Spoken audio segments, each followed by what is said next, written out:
Hello my dear friends, you're on the Military Summary channel, and today we will discuss the situation in Ukraine on the 26th of March of 2023. Today we have a lot of interesting updates, so let's start. First we're going to start with the Bakhmut area. As you know, there are very heavy clashes inside the town. The Russians took a decision, at least during the previous week, to stop or slow down their offensive operation in the vicinity of Bakhmut. If you remember, during the previous months, the Russians were trying to close the heads of this cauldron, but the Ukrainians established a very powerful defense line from Chasov Yar to the Ivanovska in the south. As you can see, there are a lot of territory brigades, battalions, and special forces in this area. The same defense line the Ukrainians managed to establish on the north part of this of Bakhmut, and the Russians couldn't close the cauldron. So that's why during this week, and I believe that the next weeks, the Russians are going to continue the same tactic. They're trying to attack Ukrainian forces inside the town, and mainly there are very heavy clashes in the central part of this town. The Russians have some attempts in the western part of Bakhmut, mainly in the southwestern part and the northwestern part of Bakhmut, but the main clashes are inside the central part. The Russians are saying that during the previous 24 hours, as a result of heaviest clashes on the north of Bakhmut, they managed to establish control over Azom steel plant, over this territory. Some sources are saying that the Russians cleared the entire territory, but I think that it's like a small speculation about that, because they have established just over the northern part, but as you can see, this is a very big industrial area, and there are a lot of industrial buildings and facilities to the south of in the central part as well. So the Russians managed to clear just the northern part, and I believe that the next week they're going to continue their movements from the north to the south. Furthermore, as you can see, according to some sources, the Russians managed to cross the railroad that split Bakhmut from in two parts. I'm talking about the western part and the central part. The Russians crossed the area and managed to establish small bridgehead on this side, like on the south part of this water reservoir, on the south from this small area Yahidne, from the town by the name of Yahidne. There are clashes here in this area as well, but this is a very difficult area to develop bridgehead, because there is a residential area with very big buildings. So I believe that the Russians, if they are able to hold this area for more than 2 days, I believe that later they will try to develop this area. But for now, I believe that this is some kind of attack when the Russians were trying to pin down and freeze the Ukrainians' reserves that could be sent in direction of Azom steel plant. There are very heavy clashes on the southern part of Bakhmut, as you can see, and as we discussed many videos ago when we were trying to split Bakhmut into many pieces, trying to understand where exactly the Wagnerians or the Russians were going to attack. I thought that the industrial zone is going to be the last place where the Russians would try to make attempt to storm, but we see I was mistaken about that. The Russians, we can say, established control of the northern part, like the first part, even talking about Bakhmut, and now they're trying to storm Bakhmut from the south, because it's like a residential area with very small buildings. There are very heavy clashes in the vicinity of airport stadium. In this area, the Russians are saying that there are clashes, and there are very heavy clashes between two streets, the Korsunskova street, this one that located right in front, that goes from the Ivanovska exactly to the Russian territory, and Chaikovska, there's two yellow lines, this is the Chaikovskova street.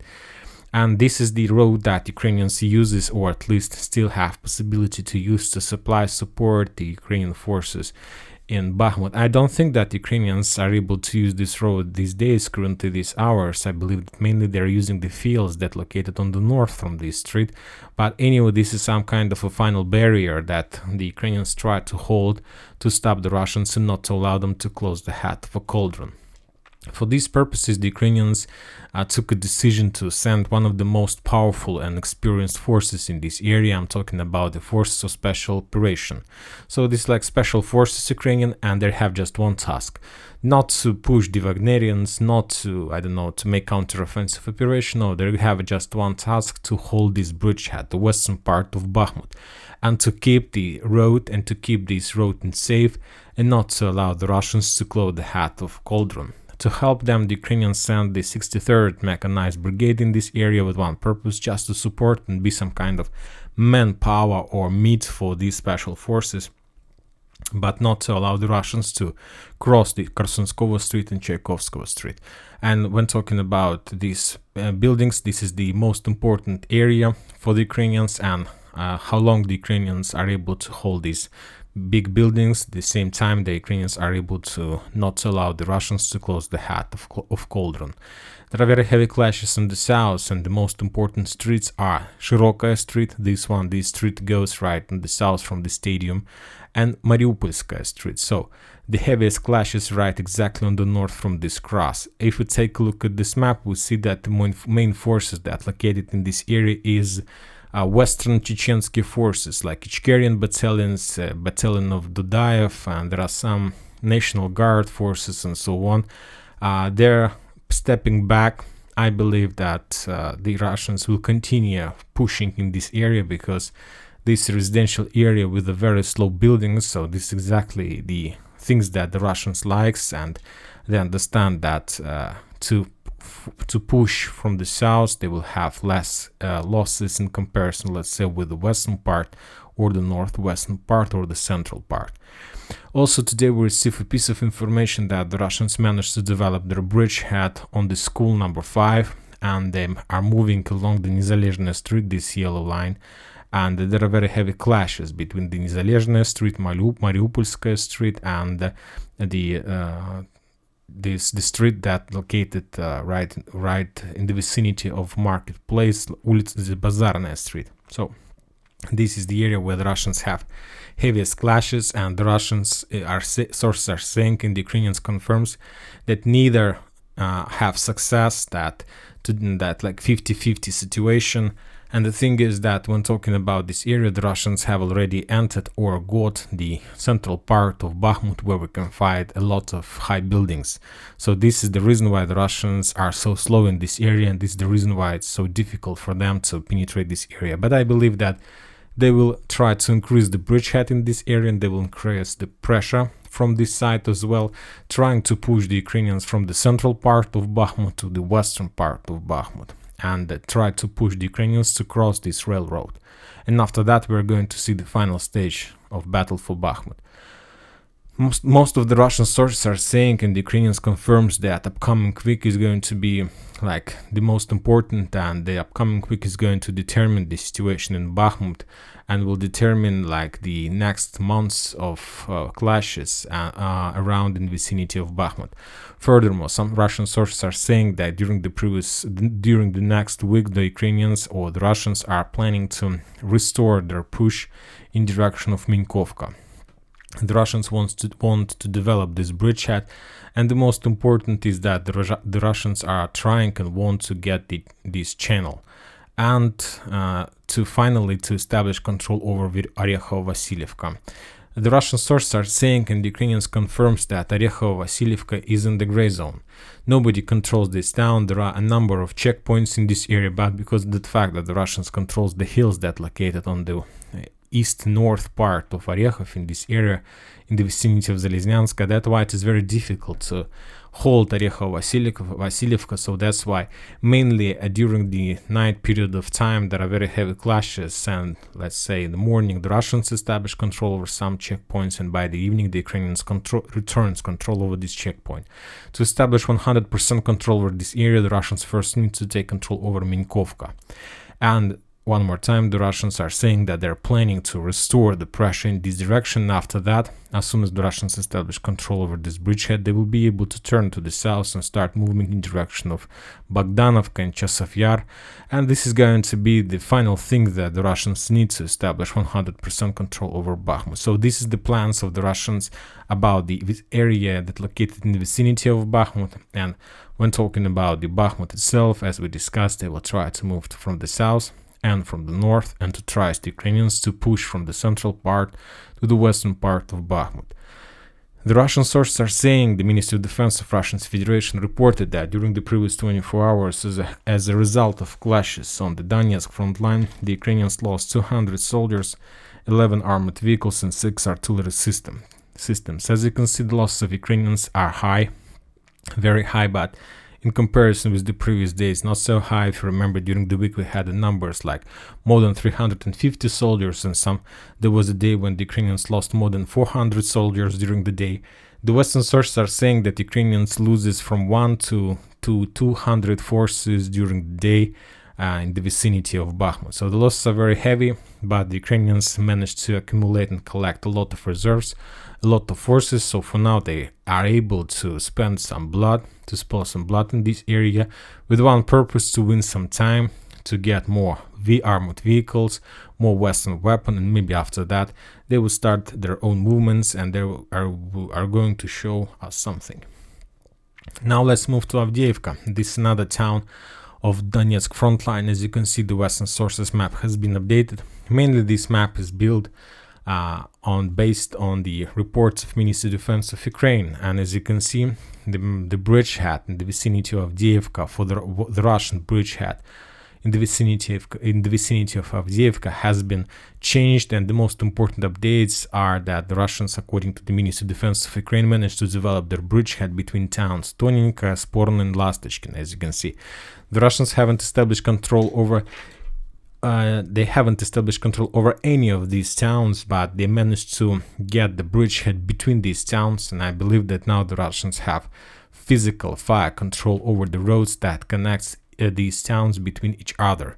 So that means that they need to spend some time before the forces that located in these towns would be out of ammo, and after that the Russians will be able to restore the pressure and to take control over all these towns. And this is the most important thing, the most important goal that the Russians need to complete within the next week. We see that the Russians have, according to this map and according to reports we receive from the front lines, we know that the Russians are trying to push from the south, but we see that they still haven't established control over any town in this area. And this is exactly what they need. They need some kind of checkpoint, some kind of base, some kind of fortification they can rely on. They are able to develop the entire bridgehead on the west part from Avdiivka. So this is the reason, this is the vital question for the Russians to establish control over at least one of these towns. I believe that the first town that is going to fall is going to be Severna, of course, later Toninka, but first they need to do this. Very interesting piece of information are coming from the north bridgehead in the vicinity of Krasnogorovka and Novobakhmutovka. As you can see, the Russians completely stopped their movements in direction of Berdichi and Stepovo, these two towns, but as you can see, there are very interesting updates are coming from the north part of this bridgehead. Today, the Ministry of Defense of Ukraine reported that as a result of clashes on this front line, the Ukrainians managed to repulse the attack from the Russian side in the vicinity of the town by the name of Keramik. So as you can see, Keramik is located very far, let's say at the back of the towns by the name of Novokalinova and Beta Agro Invest, these two towns and the farm. So there are many options, of course. Maybe the Russians were able to pass by these towns like Novokalinova and to attack Keramik, let's say, from the east in this direction. Or maybe the Russians have already established control over Novokalinova and Beta Agro Invest. We haven't received these updates from the Russian sources, but anyway, the situation in this very area is very interesting. As we discussed, the Ukrainians are trying to send the reserves from Machertine in this area, and I believe that these days the Ukrainians were forced to change their rotation tactic in this area. I believe that because of this very heavy situation on the north, the Ukrainians were forced to change their tactic to supply the Ukrainian forces in Avdiivka, and the only road, at least now, they're able to use is through the town by the name Zhelanne, this one. I believe that now this is this town that Ukrainians uses to support forces in Semyonovka, Orlovka, and then to Avdiivka. So this is the only road, safe road, that Ukrainians are able to use to supply and support forces in Avdiivka. I believe that this road is, of course, under fire control, under artillery control, but in comparison with the road from Machertine, this road looks more secure in comparison with this, of course. Now let's go to the south and let's talk about Marinka. The Russian sources are saying that as a result of clashes during the previous 24 hours, they managed to develop the bridgehead in this town. They are pushing on the northern part, they're pushing in the central part, but as we can see, there are still a lot of towns, a lot of blocks, a lot of streets that remains under Ukrainian control.